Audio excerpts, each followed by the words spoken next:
12-man raid and 1-man dungeon. Continuation and introduction of new challenges in both group and solo settings. Inter-server castle siege and seasonal events. New large-scale PvP events, themed activities. Oh my god, Bro.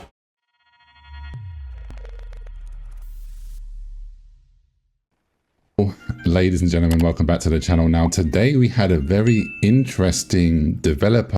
Guys, dark mode, invest. I can't emphasize, like, Jesus. Q&A, basically, Ask Me Anything session. The Korean developers, by the way, this is for Throne and Liberty. The developers over at NCSoft, they held a it was live over on their YouTube channel. Obviously it was in full Korean, but the legend who is called the Whelps, he's a fellow Throne and Liberty content creator. He went ahead and translated the whole session for everybody, and somebody in my guild, they very kindly. Does anyone just have this Google Doc? Does anyone just have the Google Doc? Formatted it as well. They tidied it up and formatted it. Maybe he put it in the description. His voice is crazy. It's pinned in the comments. Oh, never mind. This is React is going to be different. Look, I'm going to promote this guy because this is where we got it, and I'm going to give him his link here. There you go. W creator pinning the thing in the comments. Amazing. There you go. That's his channel right there. Go give the video a thumbs up. That's where we got this. Now, that being said, roadmap overview for Throne and Liberty. Yeah. Throne and Liberty roadmap, boys. We're so excited we can't help it. First quarter of 2025. Okay. Content schedule in October. Artifact introduction. Introduction of new artifacts, including the 4 Talus Stones and 2 Gemstones, each with active and passive skills, farmable in Abyss dungeons, enhancing character abilities with a set bonus. I was told that you shouldn't do your dungeons until you reach level 50, but you can do them right away. That could be wrong, but that's what I was told about dungeons. New Arc Boss, Giant Brock, a new challenging boss providing unique loot for all players. That is correct. Okay, gotcha. Thanks for the drops. I'm not in BDO, am I? Okay, no, I'm not. We're good. It's like, oh shit. All right, I'm literally covering Throne and Liberty content right now. Let's see. Halloween event, special themed quests and cosmetic rewards. Amazing, awesome. Talandre Rift and Boonstones, new areas or mechanisms offering additional gameplay. That sounds fun. Nebula Island debut, a new 24/7 PvP zone with inter-server battles, featuring a mix of conflict and peace areas, 20% peace. That sounds awesome. That sounds amazing. Guys, remember, we're recruiting for our Throne and Liberty Guild. I have like 130 or 140 signups for 70 slots. We might have to make 2 guilds, but we're going to be on Castleton, guys. We're going to be on the hardcore PvP server. If you're going to be hardcore into Throne and Liberty, you're going to be super active with the game. We want you in the guild. If you're going to handle it kind of like less actively, or play less actively, you should, I mean this in the most respectful way possible, you should probably not be on Castleton and not be in a hardcore guild, right? But if you're locked in and you want to take it super seriously for at least a month or 2, get in. We might fill 2 guilds, bro. It might go crazy. November, Wargame BG, new PvP content for large-scale battles. 40... Wait, okay, so this is all October. These developers are at work, chat. These developers are working. That is literally October. November, Wargame BG, new PvP content for large-scale battles. So new PvP content for large-scale battles, Wargame, 48 versus 48, 12 versus 12, 20 versus 24, with custom lobbies and league systems. Challenge Dungeon Season 2. New levels and challenges for players. The music is making me more excited. Anyone else getting more excited because the music is kind of hype? Guardian leveling system. A new system for leveling guardians which enhance player abilities. Mastery rework. Comprehensive adjustments to the mastery system to balance roles and gameplay. Awesome. This is all in November, guys. They're just gonna be straight into it, man. If they're able to deliver this, it's kind of huge. Yeah, this is Throne and Liberty, guys. Here, I'll put there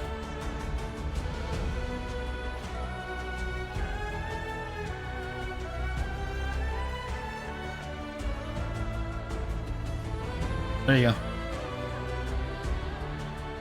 December 1-year anniversary event.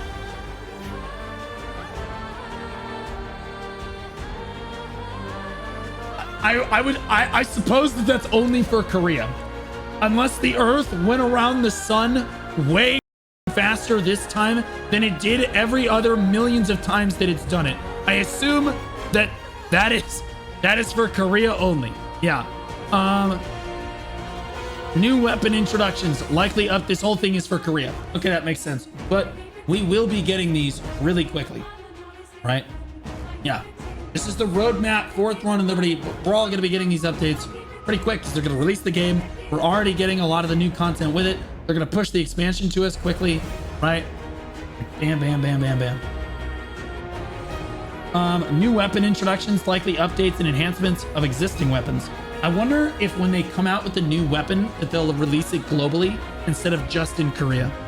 Because that's something you can release globally, right? Like in most cases. Enhanced honor and mastery systems. Further development of the mastery and honor systems to refine player progression and skills. New area map. Introduction of a new map for arena battles. Fishing codex and secret cooking recipe. New leisure activities and recipes for players. Wow, so like, I assume this is like AFK activities or like life skilling in general. Hyper boost event planning. An event to accelerate player progression with plans being finalized. So they don't really know yet. All right, so first quarter of 2025, these are going to be more sweeping things, guys. 12-man raid and 1-man dungeon.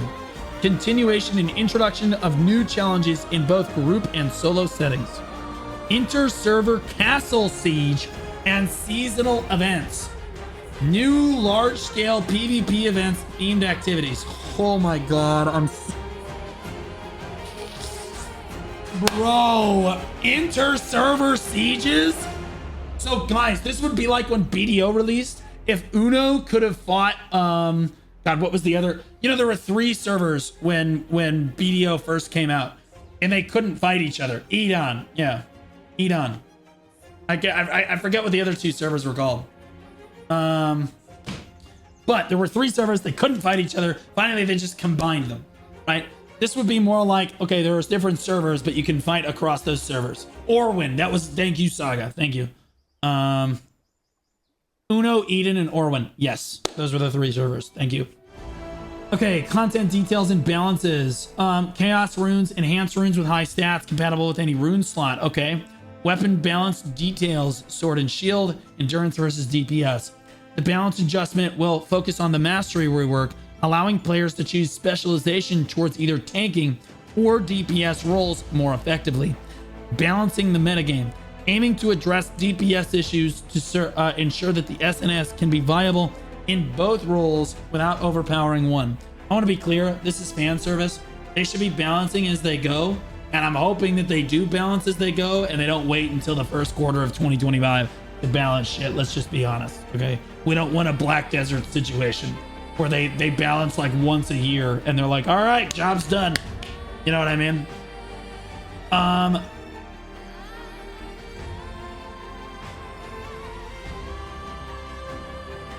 September 24th, 9 p.m. UTC at North American Creator Competition. Let me look at this real quick. Hold on. I wasn't invited to this. I don't know.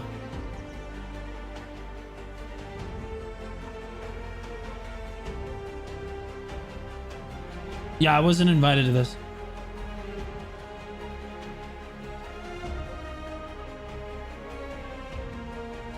Watch the official Amazon Games Twitch channel or a participating creator for 90 minutes of accumulated. I would love to participate in this. I would love to do this.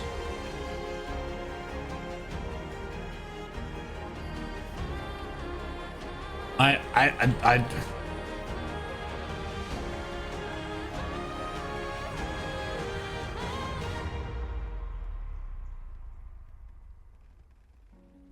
yeah, I'll ask him. I just sent the DM. I literally already sent the DM to Mythic. Like, yo, get me involved in this. We'll see if it's possible. I think that you had to be sponsored to play the game. And I'm not being sponsored to play the game because as a Black Desert creator, I'm just expected to go play the game because our game sucks right now. Also, I didn't play the game in Korea, right? All right, back to the roadmap.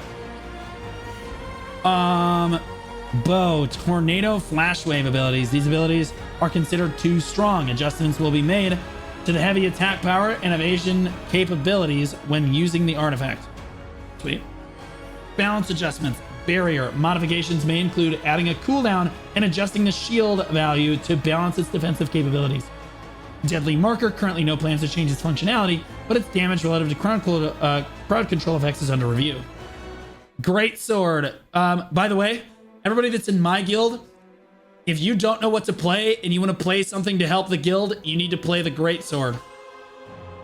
That's what I was told. Great sword is crazy.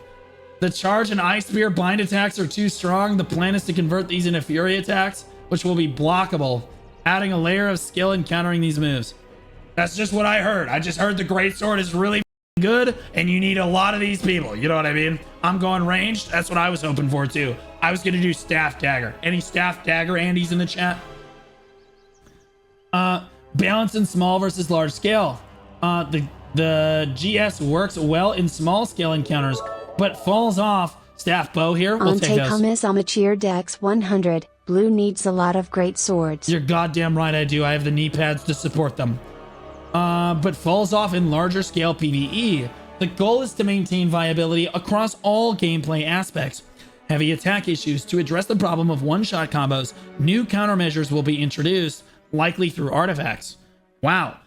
The fact that it didn't take them literally 7 years to address the fact that people are getting one shot is insane, guys. Wild.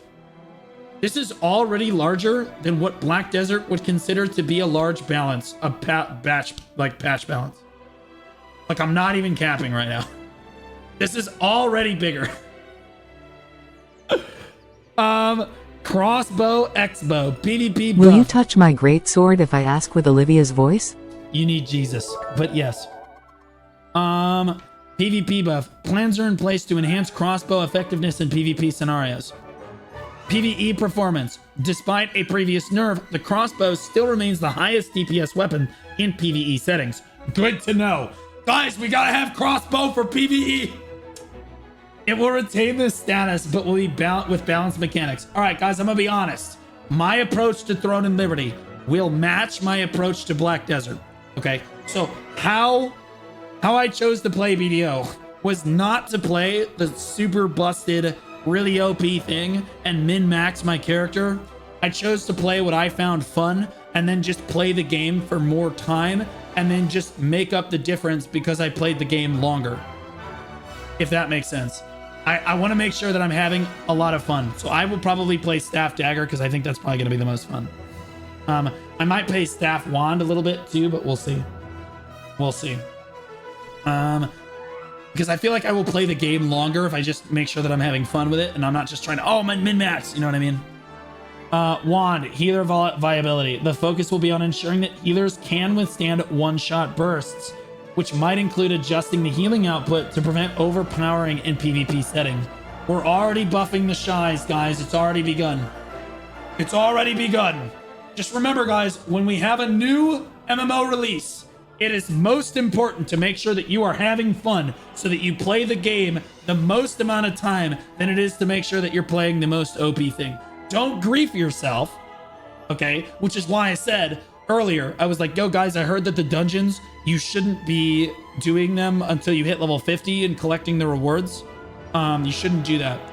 It's just what I heard. because I don't want anyone to grief themselves. I want people to have fun, but like there's a difference between having fun and griefing yourself. That's like griefing, right? No, you do them. Okay, so you just do them, but don't collect the rewards. Okay, do your dungeons every day, but don't collect the rewards until you hit level 50 because they get way better at level 50. There you go. Like you don't, it's not, I wouldn't consider that min-maxing as much as it's just maximizing the amount of fun you're having with the game, right? Right? Don't play a class because you feel it's going to be the best. I would say you should play the class that you find the most fun. In this case, the weapons, because there are no classes. Staff. Ice Spear Bind will be changed to a Fury attack, which requires players to actively block or counter, increasing the skill cap and interactions in fights. Can I ask, chat, the people that have played Throne of Liberty, is there grabs in Throne of Liberty? Is there a mechanic that some classes have that they can grab other classes and then the other classes can't do anything about it? No. No. Thank God, dude. Thank God. Okay, on the one hand, I don't have the cope that he only beat me because he has a grab and I'm still a better player. On the other hand, I can actually win, assuming their class doesn't hard counter me. I still have that cope. I can just say, oh, this class counter me. There's nothing I can do. There's nothing I can do. I'm pretty sure in TNL, if they're playing a different, like, if they're playing the counter weapon spec, you're cooked. You know what I mean? You ain't winning. But, like, that's fine. That feels way better than them having a grab, in my opinion. General balance. The staff is considered to be in a good spot with no significant changes planned, except for the specific adjustment to Ice Spear Bind. Bless. Bless. That means it's exactly the weapon I need to be playing. It's not overpowered. It's not underpowered. It's in a good spot. That's good. Is this cross-platform? Yeah. Console's going to be playing with PC. PlayStation plays with Xbox, plays with PC, plays with everyone. So it is cross-platform. Again, you can join my guild. We're going to be popping in on the big server. It's going to be awesome. We're going to be all up in it. It's going to be fun. Miscellaneous updates. Guild content updates. Improved content for guild strategic alliances and possible anonymity for opposing guild names. Rune management and resource allocation. Ongoing discussions to improve the quality of life regarding rune management and resource distribution. Event codes. Okay, so there's some event codes for players to redeem. Infinity dungeon enhancements and targeting system improvements. Plans to improve dungeon rewards and targeting in combat to make it more intuitive. That's a win. This is going to be a hot take coming from a Black Desert player. I actually don't mind a tab target combat system as long as it's still intuitive and fun to use. The fun that I get out of the combat is being able to play with other players and that it's competitive. And I'm pretty sure that Throne of Liberty's combat is at that level. You get to play with other players and then it's competitive. Like Black Desert's combat, as good as it is not competitive and does not encourage competition. And that's why people are upset with it right now. And so I'm looking forward to the refreshing Throne and Liberty take that although their combat system isn't quite as good as BDO's or anywhere near it, in my opinion, you still get to encourage its play with other players and it is competitive. So you can compete with other players in a reasonable way. Anyway, that's the roadmap for February. Remember where we got it and that creator there, but this is the Google Doc right here if you guys want to take a look at it here. That's really cool that they put that out right there. Big fan. Big fan.